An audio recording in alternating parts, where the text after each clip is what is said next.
Peace. Today's mathematics. Today's today's supreme mathematics is wisdom culture, which borns equality. That's two is wisdom. Culture of freedom is four, and six is equality. 2 plus 4 equals 6. Now, today's mathematics, which is wisdom culture, this shows us all that when when we talk the talk, when anybody talks the talk, you guys to talk the talk, and then you also gotta walk the walk. You can't speak, and mere belief accounts for nothing unless carried into practice. That goes for me. That goes for the man down the street. That goes for the man in the east as well as the man in the west.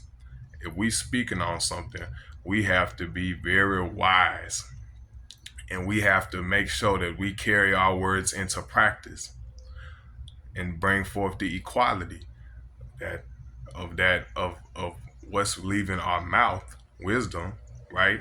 That's not the only thing. Wisdom is supposed to be a manifestation. So if you have come to a realization and that truth or that thought has manifested itself into your mind, you have to manifest it physically into reality. That's what makes you wise, makes me wise, makes the black man the most wise. We actually kill ourselves by we think and we can't be satisfied. People, civilizations on other planets, they satisfy what they have. Our nature don't teach us to be satisfied. We are always experimenting and thinking.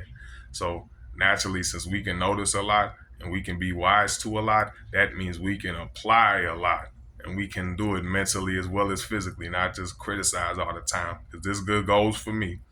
If I do it, if you do it, it's everybody, because it's an equality and it's freedom. It's freedom. You can do what you do. I do what I do. That brings a respect.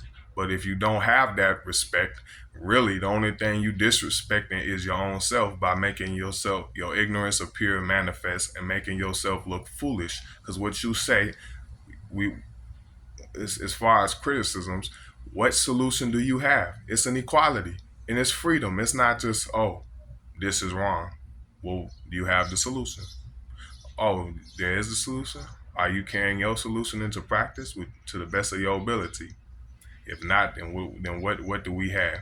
Just like if we charge somebody, we is responsible for that, and we gonna bear the penalty. So if I charge you with that and I can't show and prove it, then I'm guilty of that, and then the punishment should be applied to me.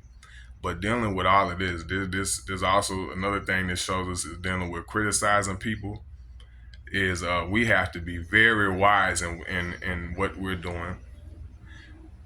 We cannot be so quick to try to charge another person's fault. Instead, we have to look internally once we see that, because it's equality. If I see someone else doing something, that should first ring something in my own mind, make me look at myself and make sure we got to be very wise when we operating. We have to make sure that once we see somebody else doing something, we have to first not just call that out or jump on somebody. Always make knowledge known and deal with truth and call a spade. But don't be so caught up in trying to oh, look at this pro, talk about someone else's shortcomings when you haven't paid attention to your own. So when it makes it manifest in other people, instead of that, it's about equality. You see it in them. First look in yourself and ask you, are you doing this? Is this any of my business? Trying to get involved with a man's personal life? No. You have to look in towards your own self and be like, what? Wait, hold on. If am I doing this? Lest we be guilty on the day of judgment for criticizing others about that which we do ourselves. And the judgment is not to come; it's already here. Peace.